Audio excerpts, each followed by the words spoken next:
So I cheated, already inflated this, but this is our new Aero Paddle Seat. These you're going to want to inflate 7 to 10 psi, but really it's a matter of comfort. So if you want it a little firmer, go a little bit firmer. If you want it a little softer, you make it a little softer. So really, kind of your personal preference, just we say don't go over 10. It's plenty. You're going to slide this in right here. There's a little track here that just slides in really easily. You're going to connect the G-clip right here on the back. And then if this isn't connected already, you're going to slide this in here, connect the G-clip there, G-clip on this side.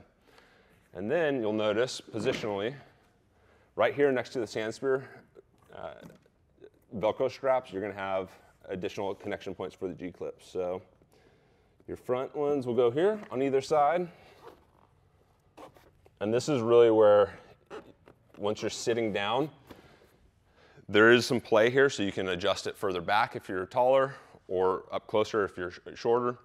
It just gives you some flexibility, and really the other piece is just a matter of comfort and how you're distributing weight on the board as well. You're going to connect to the back side here, and you can easily adjust these, pulling them in, and you got a little keeper for the tail as well. Dress it. In this case. All right, and then you can test it depending on if you're going to kayak or if you're going to pedal. So like for me, I'd probably, for pedal drive, I'd push it back a little bit further. So we put it together. Now, a couple things before you go out. I was just trying to get an idea of positioning. A couple things to keep in mind. You want to make sure these straps, you really cinch them down, like this is way too loose. And you'll notice there is a little finger pull hole here, so you can really get them and tighten them down really well. So actually, so that one's nice and tight. But give you an idea on this one, you want to put your finger in through here. See right here. Really tighten that down, pull the keeper up. Another thing to keep in mind too is as you're, especially if you're using the pedal drive or even kayaking, you're going to be pushing back. This is going to, right now it might be the perfect position. I would always err on the side of having a little bit more forward, because as you push back, it's going to have a little bit of play for comfort, but also just keep in mind you don't want to be leaning too far back. So typically I'll pull this forward a little bit more, nice and tight on either side.